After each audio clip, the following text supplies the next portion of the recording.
کہ انسان کی رطوبت میں 3 چیزیں جسم سے خارج ہوتی ہیں.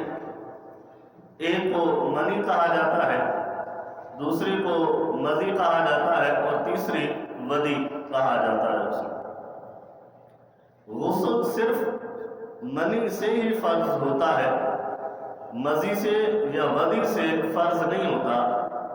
مزی اس کو کہا جاتا ہے کہ جب انسان کوئی غلط خیال کرے تو غلط خیال آنے کی صورت میں کچھ رطوبت نکلتی ہے تو اس سے وضو ٹوٹ جاتا ہے اور کپڑا بھی ناپاک ہو جاتا ہے، لیکن اس پر غسل فرض نہیں ہوتا.